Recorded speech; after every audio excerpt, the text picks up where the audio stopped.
Men, welcome to the Manhood Tribe Show. I'm your host, Don, and I'm really glad that you are joining us again here today. We are continuing kind of in a series of episodes where we are talking with guys who have been in the men's ministry and men's work space for a while and who are able to kind of give us some perspective on what they've seen working with guys over the years, how those things are going, and what it is really that men are in need of at the moment in terms of being able to grow and make an impact in their lives, kind of in a whole bunch of different ways and spaces. And so today, I'm super excited to be joined here by Larry Hagner. Larry is the founder of the Dad Edge, and I know that many of you who are part of the Manhood Tribes community are familiar with Larry and with his work at the Dad Edge. So I'm excited to have him here today. The Dad Edge is a community that empowers men to live and lead legendary lives. They help create legendary marriages, build epic connections with their kids, master personal finances, optimize health, and become a leader within their family. Larry is a podcast host of one of the top podcasts for men. He's a best-selling author as well, including his latest book, The Pursuit of Legendary Fatherhood. Larry, welcome to the show, man. Good to have you here. Man, what a cool intro. Can we talk like every morning? Like that would be awesome. So what's up, Manhood Tribe? Good to see you guys. Yeah, just, you can take that little short clip and just put it somewhere, like make it something you can put on your bathroom mirror and just hit play. Be like, I'll just listen to that. Oh, thanks, man. That'd be good. Yeah, because I think we all know that men are their own worst critics, no matter like what level we're operating at. So thank you for that, man. Thanks for having me. Absolutely. Okay, so for guys who are listening and watching who maybe aren't familiar with you and with what you do, give us a little bit of a rundown of the Dad Edge and what you do for men. So yeah, I always kind of smile when people ask me this, because like my first go-to is like, I'm still an idiot. Yeah. You know what I mean? It's like you hear all these accolades and you're like, let me bring my 18-year-old in here right now. He'll tell you the truth. You know what I mean? Yes. But yeah, so I'm the father of 4 amazing young men. 19, he'll be 20 this month, 18, 12, and 9. And if you ever want to know what it's like raising 4 boys, just think back to when you were in college and you went to a frat house party, but you never left. Yeah. That's it. It's pretty much, all of life. That's great. I'm married, obviously, to my best friend, my soulmate, in my opinion, the best woman on the planet. God truly blessed me with. I mean, I don't know what he was doing. Like sometimes I'm like, I can't believe you gave her to me, man. Like sometimes my wife even asked me, because we go to church every single Sunday. She's like, "What do you pray for?" I was like, I have a thing. It's adoration, it's confession, it's thanksgiving and supplication. And she's like, "What are you thankful for?" I was like, "You'd laugh." I was like, I actually, every week, I was like, "Thank you so much for giving me such a beautiful woman." And she's like, "Are you serious?" I'm like, "Yeah." I was like, "You're hot." I was like, "And you're awesome." I was like, "So, and you put up with me." So yeah, right. Thank God Winning for combination. that. Yeah, but we've been married 23 years. I've known her for 30. And yeah, how I spent 2 decades in medical device sales before doing this. So like, what is a medical device sales guy doing running a dad podcast? So I could give you the answer. And that is, I really wasn't doing well as a dad at all. And there's lots of reasons to that I'll go into, but I started this back in 2012, started the podcast back in 2015. And I literally wrote down 10 ideas for shows. And I remember saying this to myself, all right, well, here's a start. After this, I'm on God's good humor. And now here we are 1,450 episodes later. So gosh. Yeah, it's been a blessing, and I'll tell you, without doing this work, personally, I'd be divorced. I'd probably have 2 boys instead of 4. I would have 2 boys that probably hate me. I would have a wife that probably hates me, and if I'm being honest with you, I'd probably be on my 3rd marriage right now. Wow. Yeah. Yeah. Gosh. Okay. So, tell us, like, why? Like, what has made the difference there in life as it is today compared to how you imagined it would have turned out? So I always had this view, and it was probably because of how I grew up. And again, I'm happy to share whatever you want to hear. But when I was growing up, I grew up in a really chaotic, unpredictable. Mom was married 3 times, tons of boyfriends in between each marriage, lots of father figures in and out. All of them toxic, all of them abusive, all of them alcoholics, all of them, I don't know how many of them use drugs, but I'm sure a good amount of them, but all just really terrible father figures. So like this sounds terrible. Like this sounds so bad. Like even when I tell my wife this, she's like, that is like the worst outlook on life I've ever heard in my life. So my wife comes from a family. She's one of 28 first cousins. Her mom is one of 6 kids. Not one person in her family that we know of going back at least 4 or 5 generations has ever been divorced. Wow. And there's like, when we have Christmas over here, there's 70 plus people. That's a lot. It's nuts. And I'm like, so she comes from this background where divorce is not an option. We work through it. I come from a background, shit hits the fan, you get divorced. Right. So like literally, like I always thought, like it took me 7 years to marry my wife. And it's because I always told her, I was like, I love you too much to divorce you. Like, what? Who says that? Yeah. And she's like, what? And I'm like, Jess, the end of marriage is divorce. I don't want to divorce you. Like, I'm going to tell you something really screwed up now that I've told her. And she's like, that is the most ridiculous thing I've ever heard. I was like, I broke up with my wife 7 times before we got married. It became a joke. She's like, oh, so we're doing our annual breakup. Here we go again. Great. Yeah, here we go again. And she's like, why did you break up with me so much? And I didn't realize it then, but I know it now. I didn't know what a functional relationship looked like. So I avoided, I escaped, and I'm done. I'm out. I was a runner, right? So I told her, and this is the honest to God truth. I was like, I loved you so much and I cared about you so much. And I always thought the end of marriage was divorce. So I thought it'd be better if I just marry somebody I didn't love as much as you. Wow. Like, gosh. So like literally that was my logic. And so I literally, to answer your question, I imagined my life divorced, married several times, several different children, trying to make ends meet, sending several different women child support because I couldn't figure out relationships. Literally, I thought that was my life. I never thought I'd be saying, I've known a woman for 30 years. We've been married for 23 and I love her. I love her more every year we're married. Yeah. But that's awesome. the difference. Yeah. That's cool. I think the better question is, how did a woman like that end up with a guy like you?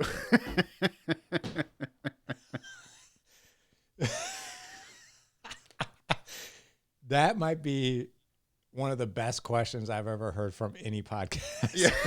Well, you're welcome. I'm telling her you asked that. You're welcome. Yeah. And what's really funny is I have a couple business partners that have been partners of mine for 10 years and we bust each other's chops all the time. And one of my business partners, like if my wife is in the room while we're on a Zoom call, he'll be like, hey, Jessica, I have a serious question for you. Like, how in the world someone as hot as you and put together as you and as smart as you ends up with a lunatic like this? Yeah. So I ask her that question a lot. I'm like, I wouldn't have put up with me. Why did you put 7 up with breakups, me? man. That's a lot. That's a lot. And plus, like, let's not forget about all the dumb moves I was making while we were even together, and I still continue to make to these days. But that's what true love is. It's a choice, and you always look for the best in the other person and not the worst. And that's one thing I can say about her, is she's always looked at the best in me, and she's never held necessarily my shortcomings against me, even though like they've been super annoying to her, and they might have even been deal breakers at points in time. But my wife will say this. This is maybe my saving grace. She's like, when I give you feedback, you actually listen, and you're so dead set on being your best self. It doesn't take much for me to say something and you're like off and fixing it. Yeah. So she's like, I love that. Like every guy I've ever been with has always been like, not my problem, yours. And like, that was the attitude.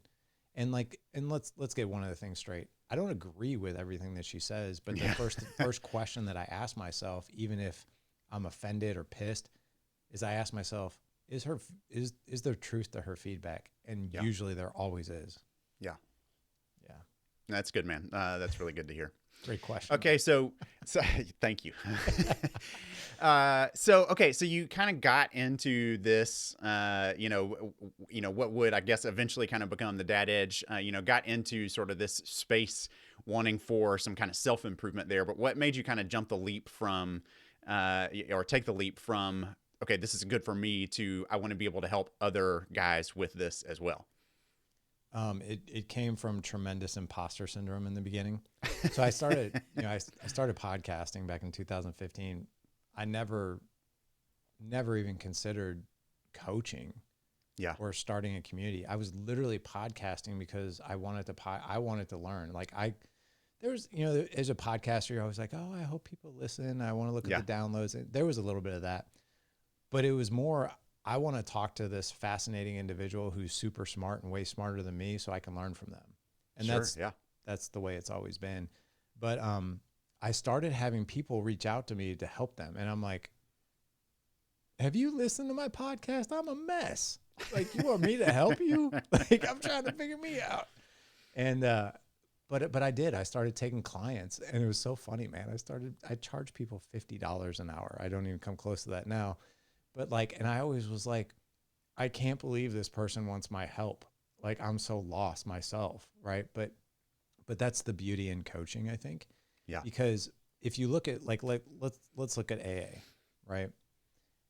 People are pretty darn successful in AA. And that's because the help comes from someone who's already been down that road and they know firsthand exactly what that person is going through. So that mess becomes their message. Yeah. My mess became my message. But it's not avoidant of still being messy. Yeah. I'm just better at cleaning it up, or better from preventing it from happening. Yeah. But yeah, I made that switch back in 2016. I was like, you know what? Back in 2015, I joined my first mastermind, and I thought it was like snake oil in the beginning. I was like, and it was $500 a month for me to be part of this thing. And I was like, I can't even justify this, but I did it. Yeah. Yeah. And I've never experienced anything like that. And when I entered that room, I literally told myself, I was like, I'll stay here a month and then I'm gone. And I stayed there a year. I couldn't get enough of it. Every answer to every question I ever wanted, and you know this because you run a tribe, was in that room. Yeah. And I was like, these are the conversations and the answers I've always yearned for, but never got. Yeah. And it was a year later, I was like, I think I'm going to start my own for dads. See what happens. Yeah. Called up 10 of my buddies and kind of like people I knew were audience members. And I'm like, hey, I'm starting this. You want to be a part of it? And every one of them said, yep. Yeah. So we started then. 2017, we officially started it big time. And then for the next several years, it just exploded. And I was like, I can't believe this. This is really cool, but it's been amazing. Yeah, that's incredible, man. I love just hearing kind of like the initial story, the initial takeoff of how these things get going. Because I think, just doing the work myself, it's a tough space to be in at times, right? It's not always the easiest to be able to connect with men, especially over things of significance. I think guys are both like really, really hungry for that, and at the same time, really, really avoidant of it. And so just, finding a way to be able to do that in a way that resonates with men and leverages the platforms that you're using well, like kudos to you, man. I think you've done it really well. And it's been an encouragement, I know, to me and to a ton of other guys as well. So thanks. Appreciate that, man. Thank you. Yeah. What I'm curious to just kind of know, like, you've been in the space now for, a decade or more. How's it look different? What's different now in terms of what you're doing or the challenges that you're seeing? Maybe even what's different about men 10 years ago versus, now? What are you hearing that feels unique or different? Do you know Ryan Mickler? Yeah, I sure do. That's the Order of Man guy. Yeah. Ryan and I have been friends for over a decade. And we started our podcast at the same time and didn't even know each other. We actually met each other in a podcast group that when we started back in 2015, and you had to go like in the podcast group, there was like 100 of us and you had to go through, there's a spreadsheet and everyone had the title of their show. People were rating and reviewing each other's show. You had to check it off if you did to be part of the group, that kind of thing. And I came across Ryan. I was like, Order of Man. I was like, what's that all about? And then I listened to a few of the shows. I was like, this guy sounds eerily close to like my experience growing up. This is nuts. And so I messaged him. I'm like, hey man, we're in the same group. I was like, I want to connect. And he's like, and we did, and we immediately hit it off. And Ryan he started his community a year before me. Mm-hmm. And I was like, the Iron Council. And I was like, what is that? He's like, it's a mastermind. And then I was like, oh, I was a part of a mastermind. I was like, how are you doing this? And then he grew. And then the next year I started ours officially. And so Ryan and I talk all the time. Yeah. And we were just talking. I was like, what are you seeing in the market now with all this going on? And he's like, it is so different than what it was when you and I first started. He's like, you and I were kind of the originals, like we're kind of the OGs. And now there was like 5 of us in the space. Now there's like 5,000 of us in the space, right? So that's the biggest difference. And here's the thing that I think is scary for members, right? You mentioned before we even hit record that a lot of men feel really awkward in men communities, right? And I think a lot of them, and I know you referred to more church environments, but I think it's also the same is said in the social environments. Yeah. And the thing that I think is most dangerous right now is if everyone's a guru, no one's a guru. Right. That's what I think is super dangerous. So this sounds very, very self-serving, and I don't mean it to be, but I caution men. You need to be really careful about where you put your money in the community you go into. Yeah. Check out the person who's running it. Are they even a certified coach? If they're not, you need to question that, because if all you're doing is following somebody else because of the way they're living their life, that's not true coaching. Sure. Right. And I think that people need to take a really good look at that, because people are paying thousands of dollars to be a part of something that they get no value from. So I think you got to be very careful with that. Yeah. What are you hearing from guys, from the dads that are coming to you? What are the things that you kind of most commonly hear that men are facing and are in need of some help with at the moment? So while I'm in the dad space, I truly think the way that our brand really works is probably because it's my superpower is marriage. So most guys come to my table, the tip of the spear for them is, I feel like a roommate with my wife right now. Yeah. That's what I hear a lot. Another one that brings men to my table is, I cannot figure out how to be more patient with my kid or even connect with them. It's really hard for me. Yeah. And then the third one is, and they don't say it this way, I have no idea how to lead this. It usually comes up with saying like, I'm really stressed out. I'm really overwhelmed. I'm not exactly sure what to do in this situation when this happens. And I'm not exactly sure, a lot of guys, and this is not an insult, okay? I promise it's not an insult. It's just the way it is. Most men have no idea how to lead their family and lead their wives. Yeah. And most of us don't even know how to lead ourselves. Yeah. And here's where I let men off the hook. It's not your fault. Like, when did your dad ever pull you? It's who showed us how to do that? Yeah. Who showed us? Yeah. It's not like you learned that in school. It's not like you learned emotional IQ in school, relationship dynamics, communication. Right. No one ever pulled you aside and said, son, let me share with you how to communicate with a woman. Let me share with you how to attract a wife that you've been married to for 15 plus years, because that's an animal too.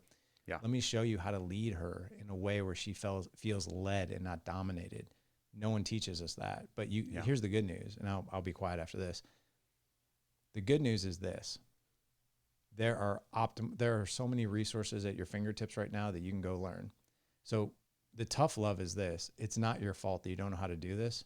However, it's your responsibility to learn it if you don't. Yeah. Yeah. Agreed. I'm curious, even kind of as you mentioned those kind of like 3 big areas there, like, I've got some thoughts as I'm hearing you say it, but I'd love to hear your take on like, what's the commonality there? Like, do you see some threads that are running there in between men, and like what's going on internally as to like why it is that guys are dealing with those things at the moment? Absolutely.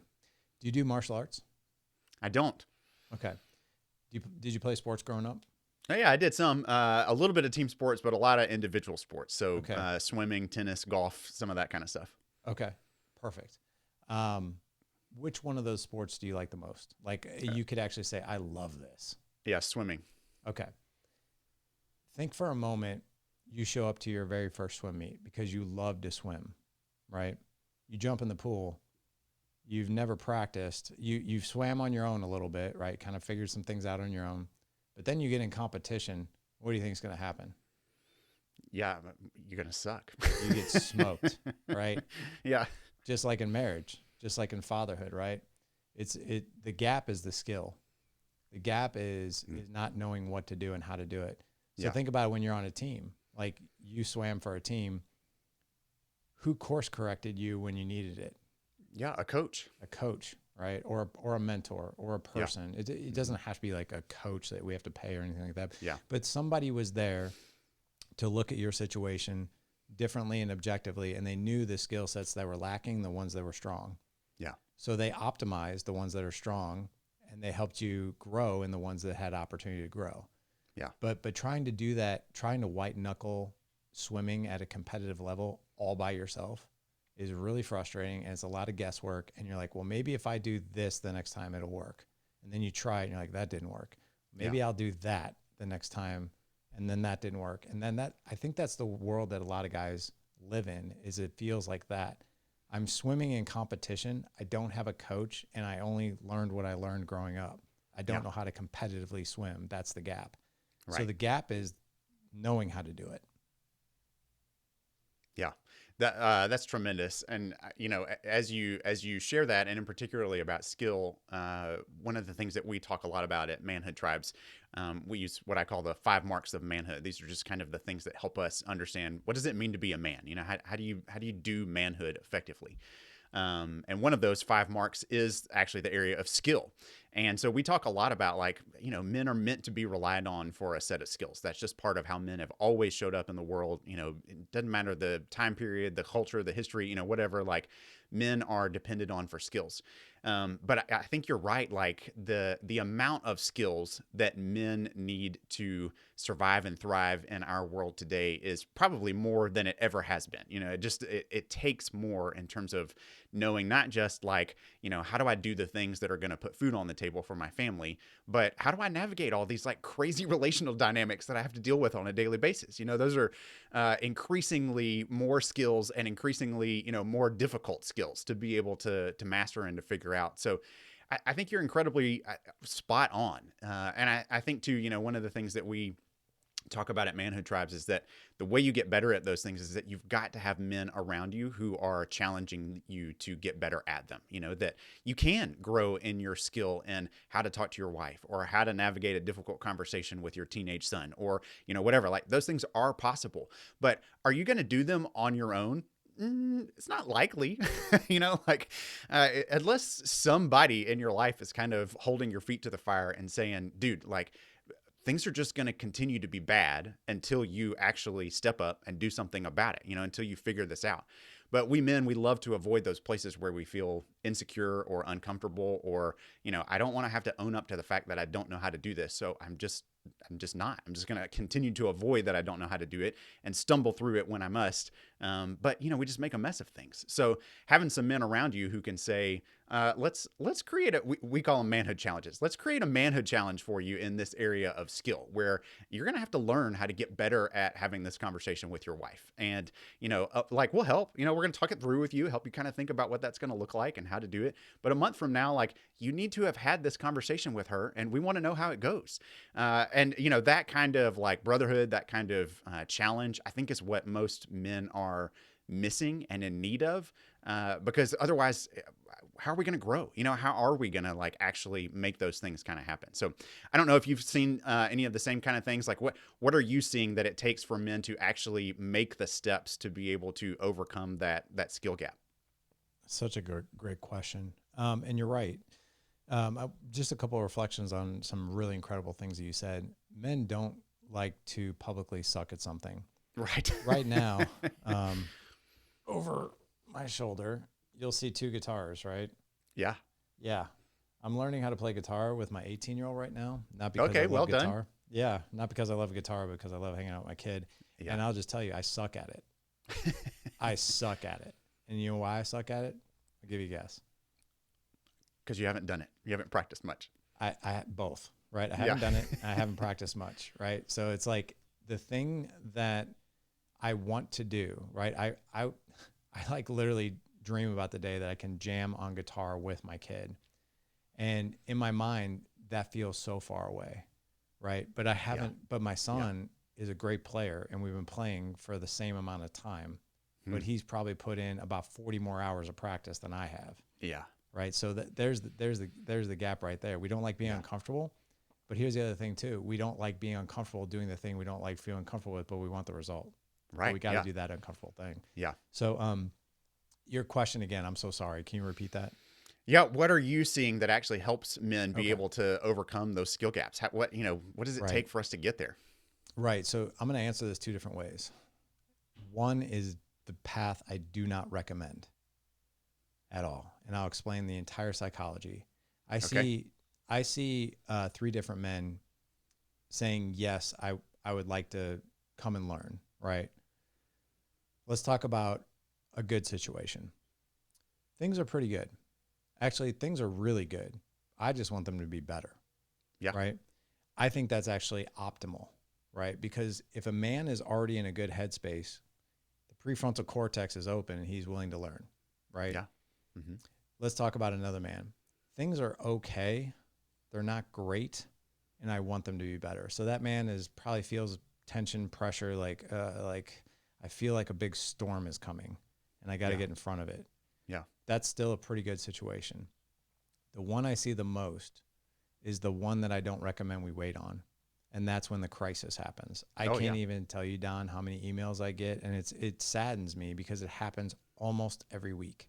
Yeah. I get an email from either a random, like a random audience member. Hey man, I'm not sure what to do. I need to get on your calendar. My wife just told me she wants a divorce. Yeah. And the first thing I'm thinking of is, I wish you would have sent this email a year ago, Right. because the mindset of that man, the amygdala is now in the driver's seat. He's panicked. He's Yeah. worried. He's concerned. Fight, flight, freeze. I don't know what to do. My house is on fire. And what he feels like is, my house is on fire and all I have is buckets of water. I got to work as fast as I can and as desperate as I can to get as much water in these buckets as I can to get this fire out. And that's Yep. not the optimal learning space for anybody.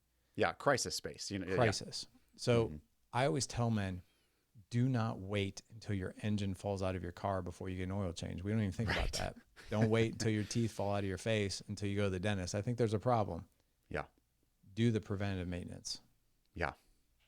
Yeah. That's man. That's such good wisdom.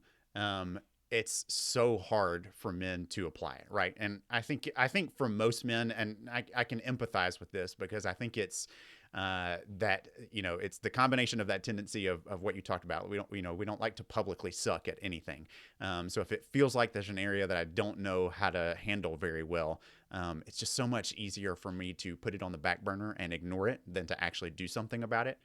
But I think also part of it is like our lives for most of us as men are just sheer overwhelming at the moment. Most guys that I talk to, it is a just like daily bombardment of, I just want to survive the day. Like I just am trying to make it through and get to the next one. And so when a crisis hits, I think you and I would both say, like, we could look at that and go, "This was a long time coming, dude," and you probably knew it. But for the guy living it, it's kind of like, when would I? I think he feels like, when would I have had a moment to be able to figure out how to handle this crisis? A year ago, like my life. Yes, this is crisis and this is chaos, but my life has felt like chaos all along. It's just been overwhelming and it's too busy and I've got too much going on, and my kids are involved in 14 different sports and I've got to be at every ball field and practice under the sun, and I never have a moment to see my wife. And anyway, I'm just rambling at this point, but the picture I think that I hear from most guys is I don't have the margin in my life to be able to handle those things as they come up. And so it's either just ignore them and hope that they go away, or deal with them when they become a crisis. And so I like, A, do you hear that same kind of thing? And B, how do you help a guy who's kind of like thinking about his life that way and just facing that kind of daily chaos?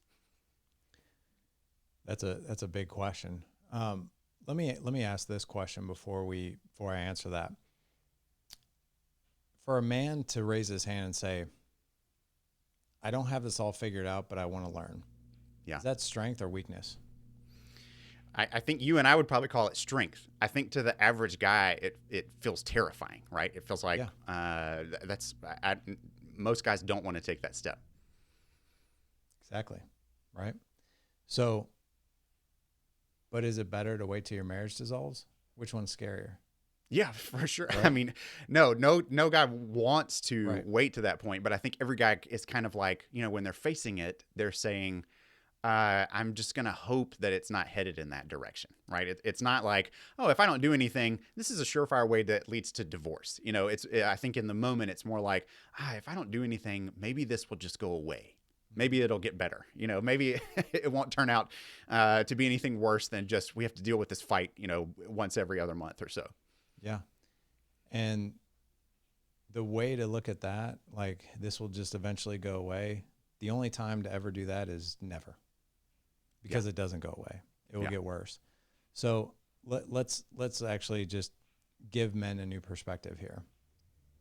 A man who says, I don't have all the answers and I'd like to be better. That man is courageous because he's exemplifying exactly what you just said. He's terrified. Yeah. You cannot execute courage without the feeling of fear. Right. So if you feel terrified, good. Because now you get to display courage. Yeah. Let me ask one more question and clarifying. Yeah. Men who step into something like that, are they common or uncommon? They are uncommon in their willingness to step into it. They're common in their experience of it, is what I would say. Ooh, that's good. I never even thought about that second part, but you're exactly right. Uncommon men will step into an unknown community, growth, learning, or whatever, because they want that result. And it takes courage to do that. I learned this from a Navy SEAL. You cannot be courageous without feeling fear, because if you don't feel the fear, there is no courage that's even there, right? Yeah. So right. It is uncommon, and it is courageous, and it is strength. Men perceive it as, if I need help, I'm weak. It's actually the opposite. Yeah. But to answer your question, the margin aspect. So I love Dr. John Deloney. Do you know him? Yeah, I know of him. I don't follow him significantly, but I know who he is.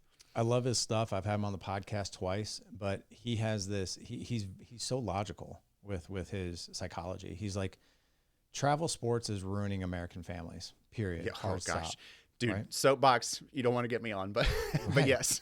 So the guy that you're describing, my wife and I, a long time ago, because we've been parents for 2 decades now, we made a decision of it's one activity. And that's all you get. And we ain't doing travel stuff unless you're freaking amazing and you're going to get a scholarship somewhere, right. because that eats away at a family. Yeah. But here's what we did 2 years ago. We have 2 older boys and we have 2 younger boys. Our 2 older ones I had one who is the marching band major, drum major. So he led the marching band. And then the younger brother, who's just a year younger than him, was the center for the varsity football team. So Friday Night Lights, we see both kids. And then our little guys would kind of do more spring sports like soccer and baseball. So we had 2 bigs in fall and then 2 in the spring. Well, 2 years ago, our 12-year-old decided he wanted to play football. So now we have 2 football players in football season. Not to mention the fact, which, by the way, all hockey parents out there will laugh what I'm about to say, because my 9-year-old went to play hockey. And if you don't know anything about hockey, you just signed up for a part-time job, even if it's ranked. And even if you're not the coach, it's a part-time one activity job. feels like 8. It does. Hockey is crazy. So we had 4 kids in fall sports, and that went on, and hockey is a long season. That went on for about 6 months, and we exhausted and burnt out our family. We got disconnected in our marriage, and we looked at that situation, and we're like, we are never, ever doing this again. Yeah. Because exactly what you're describing. So a lot of people are like, well, my buddy's kids are playing travel baseball, so my kid needs to. Yeah. My daughter's in dance, so she needs to be in competitive dance. I really caution men. Do you think your kids actually, number one, do you think your kids actually want that? And maybe they do, right? But I think that's like the first, do you want that or do they? Yeah. Right. Yeah. And then that's the question. Yeah. Yeah. And then the second question is, what is this commitment going to do to our family as a unit? Is it going to hurt us or help us? Yeah. If it's going to hurt us, we need to go in a different direction, because here's the real truth, especially with sports. Every parent is a sports fanatic now. 2% of youth athletes will actually play a sport in college. 2. Yeah. It's crazy, but yet we're killing ourselves over that. Yeah. Yeah. Yeah. Well, I mean, yeah, again, soapbox that I probably don't need to get on, but you and I are very much aligned there. We took a very similar stance with our kids. I've got 2 boys who are now 18 and 16. So, similar stage as your older ones. And we kind of said the same thing, like, you guys can have one activity, maybe even we can get away with one activity per season, but we're just not going to overdo it. We're not going to let kids' activities be the thing that dictates our family calendar. And that was a pretty controversial decision at the time, especially my older one, who was fairly athletic and wanted to play anything that involved a ball. He wanted to be a part of it. And we just had to kind of say, like, hey, we're going to have to put some limits here, and let's find something that we can say yes to, but we're going to just kind of stick with those things. And then, but it meant that we had to say no to some things that he wanted to be able to do. And that wasn't always a fun conversation. It did mean that he missed out on some things that his buddies were doing. And that was frustrating for him at times. And then, the rest of the story, which it's hard to exist in that story, as you're living it. But just this past year, so he's getting ready to graduate, but this year, his senior year, he came to me after watching some of his friends who were seniors or had graduated last year and who were just burnt out on the sport that they were playing, that they had invested so much of their lives and careers into in school. And he was watching them, and he came to me and he said, thank you for not being the dad that forced me to go play these sports and be on travel teams and have this be my life. Because I'm watching my friends now, and they hate playing their sport, and they're burnout, and their relationship with their parents isn't good anymore. And I thought, okay, I didn't ever expect to get those words. Like, I kind of knew, like, that was like dad wisdom that I would just have to kind of hang on to for life and go, this is probably the right decision, even though my kid's never going to see it the way that I see it. But to hear him kind of come back with the wisdom of watching his peers and going, yeah, that would, like, it hurt at the time, but that was the right decision, made it worth it. It really made it worth it. I love that, man. That's such a good story. And it just, that seals the deal right there, as far as, like, what direction is our family going to go, and what is right for us. Yeah, absolutely. Yeah, absolutely. Okay, so I would love to know, I mean, dude, you've been doing this now for a while. You've seen some tremendous success with the Dad Edge. Like, does it look at all what you imagine? Like, is what you're experiencing now what you imagined when you started? And, like, how's it different than what you thought it maybe was going to turn out to be? Yeah, man. I never, I never thought that I would leave the medical device industry to pursue this full time. Yeah. Being a full-time podcaster, what did that even mean? Yeah. At that point in time, like, is that a thing? I'll never forget, like, this is kind of funny. I left 5 years ago, to do this full time.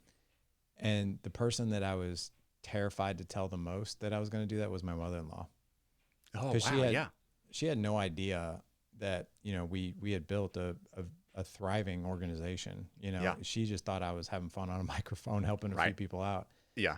So when I even wasn't as scared to tell my wife, but I told my mother-in-law that, and I literally thought she was going to be like, what are you doing? Like, this is my daughter. These are my grandchildren. What are you doing? Are you crazy?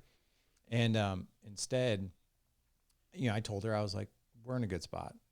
And she's like, how? And I told her, I was like, this is our monthly revenues. We'll be just fine.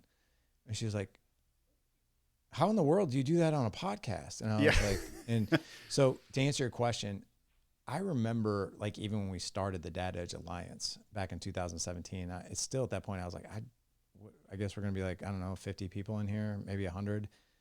And we grew to like 800 people. And I was like, how does that happen? Yeah. But I think the truth is this: men want this. Yeah. I mean, like, one of the cool things that I see now, dude, and you see this too, Don, you see more dads in the stands now than we ever did when you and I were growing up. Yeah, you see absolutely. More dads going on field trips. We never had dad. Like, if you saw a dad at a field trip, no, it didn't happen. Like, yeah. Is your dad unemployed? Right. You know what I mean? Why is your dad here? Yeah. Right. But, like, this is what we're seeing. Guys are saying this, not on my watch. Yeah. Not with my kids. Not my generation. This stops with me, and this starts with me. Yeah. So that's what I think we're seeing. Yeah. Very cool. Where do you go from here? What do you want to continue to see with the Dad Edge and what it looks like with reaching men in this space? I want, here's what I want. And this is not out of greed. This has nothing to do with revenue or anything like that.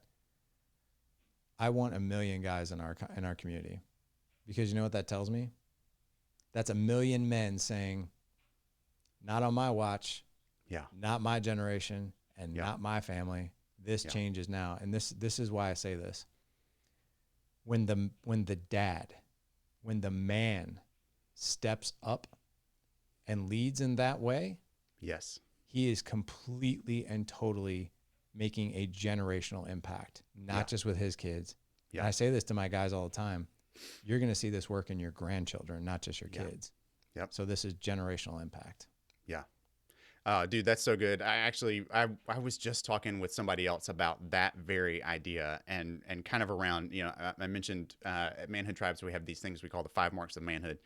And one of them is in the area of allegiance, which is just means like as a man, part of how you live out your relationships is that you have to learn what it looks like to follow others in authority.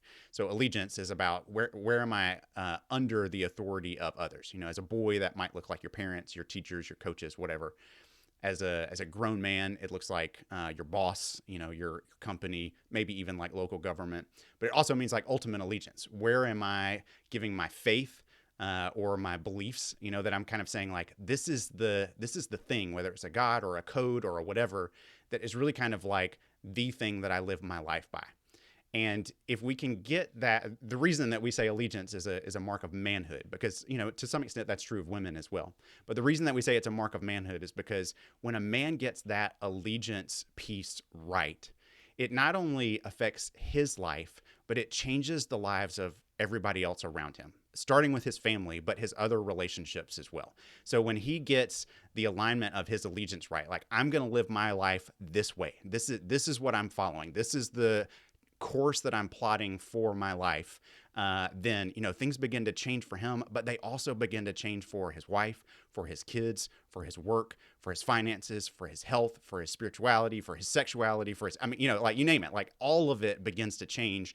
And it changes not just in the immediate future, but in the long distance future as well, right? It sets, like you're talking about, generational legacy of I'm beginning to impact the people that come behind me because I've got this allegiance thing dialed in correctly. I'm following the right kind of North Star, and it's setting a course for my life that's actually working and making a difference and producing really good fruit in my life and in the lives of others. So that's something that is unique about men, right? That it doesn't work exactly the same way with women, and that's okay that it doesn't, but it is unique in that way with men, that if we can get that piece dialed in, we can absolutely make a difference in our families' lives now and in generations of our family to come. So dude, I love that. I love what you're saying there. I think that's so important for guys to hear, because it's the hope, right? It's the inspiration that we need to be able to say this work is worth it. Like this is hard, but it's worth it because of the changes that we can make and the impact as men that we can have. So, yeah, well said, man. Thank you, man. I really appreciate that. Yeah. Okay, so here as we get ready to wrap up, I do want to give you an opportunity. I'd love to hear some about your latest book, The Pursuit of Legendary Fatherhood. So tell us, what's it mean to be a legendary father? Oh, man. So, by the way, I have to ask, how old are you, Don? Take a guess. I'll put you on the hot spot. I was thinking 30, and then you belted out. You have an 18 and a 16. I'm like, what? Yeah, 46. No, you're not. Yeah, 46. Dang. I think it's the hair. The hair throws people off. Okay, I just had to, just quick clarifying question there. So, pursuit of That's great, man. Appreciate it. I'll take all the compliments I can get in that arena.